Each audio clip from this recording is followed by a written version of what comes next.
మన ముఖ్యమంత్రి సారు ఒక్కపారి ఢిల్లీకి పోతే ఎన్ని పనులు అవుతున్నాయో చూడుర్రి. ఇట్లా పోయిండో లేదో అట్లా జర్ర అంత కరెంట్ పట్టుకొచ్చేసిండు. అట్లనే సార్ అడగంగానే మనకు హైకోర్టు కూడా శాంక్షన్ చేసిండట. మరి అది ఏడ పెట్టాలి ఏం కథ అన్న పనంతా కేసీఆర్ సారే చూడాలి కదా. అగో అందుకే గా పనంతా స్వయంగా సారే దగ్గరుండి చూసుకుంటున్నాడట. మరి సారు ఎట్లెట్లా చేస్తున్నాడో చూద్దాం నడురి. మన ముఖ్యమంత్రి కేసీఆర్ సార్ జోరు ఉరుకుతున్నాడు. మొన్న ఢిల్లీకి పోయి వచ్చింది ఆలస్యమే లేదు. ఇక తెలంగాణలో కొత్త హైకోర్టు పెట్టే పనిలో మునిగిండు. పాత హైకోర్టు బంగ్లా ఆంధ్ర సర్కార్ వాళ్ళు వాడుకునేటట్టున్నారు. అందుకే మన కొత్త బంగ్లా ఇంకులాడి పని పెట్టుకున్నాడు. పాతపట్నంలో ఉన్న పర్దా గేట్ ప్యాలెస్ చూసింది నిన్న.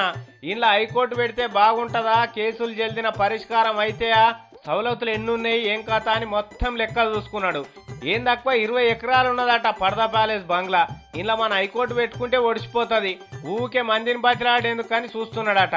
అయితే మరి కింగ్ కోటిలో ఉన్న పర్దా ప్యాలెస్ బంగ్లాకు వాస్తు గీస్తు మంచిగా ఉన్నదో లేదో. ఎందుకంటే మన సీఎం సార్కు వాస్తు అంటే జర ప్రేమ ఎక్కువనే కదా. అయినా ఇవాళ రేపు వాస్తు చూడకుండా ఎవరు పని చేస్తున్నారు. అందుకే వాస్తు గీస్తు గట్టిగా ఉంటేనే మనం అందులో హైకోర్టు పెట్టుకోవాలి. లేకపోతే కొత్త బంగ్లా కడదాం ఏమవుతుంది. కానీ సారు ఒక్కొక్క పని ఎంత చక్కదనంతో చేసుకొస్తున్నాడు చూడు.